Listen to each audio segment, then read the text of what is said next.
হবে ইষ্টবৃত্তি করা।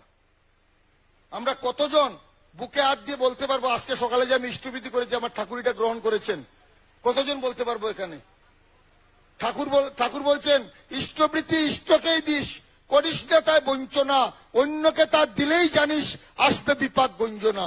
বলেছেন তো ঠাকুর। তাহলে আমি ইষ্টকে দিলাম কিনা আমি কি করে বুঝবো? আমি তো কি মন্ত্র পড়তেছি সেটাও ভালো করে আমি শুনি না। তাইলে আমাকে পূজনীয় মা বলছিলেন একদিন, যাই তুই আমার মনুদাকে ডেকে, এই তোরা যে এত উস্তাদি করিস তোদের ইষ্টবৃত্তি হয় কিনা জানিস?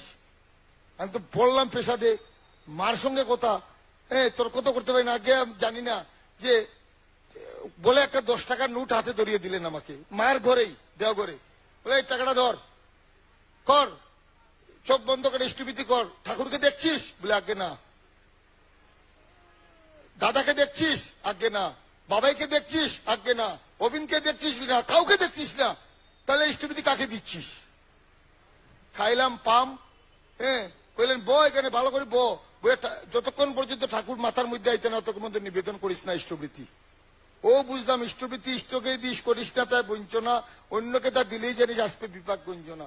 এই যে ইষ্টবৃত্তি যে ইষ্টকে প্রত্যেকে যদি আমরা অন্য কথার মধ্যে এই যে পরনিন্দা পরচর্চা হুলস্থুল কে কার মাইয়া নিয়ে গেল কি তার না গিয়ে যদি প্রতিদিন যদি আমি সাধনা করি আমার ইষ্টবৃত্তিটা আমার ঠিক মতো হইতেছে কিনা এটা তো পারমো করতাম। মেটার 5 পয়সা হইতে পারে, মেটার একটা চাউল হইতে পারে, এটা সাবজেক্ট না। ঠাকুর কইছেন না আমার 1 লক্ষ টাকা দিয়ে ইষ্টবৃত্তি করো।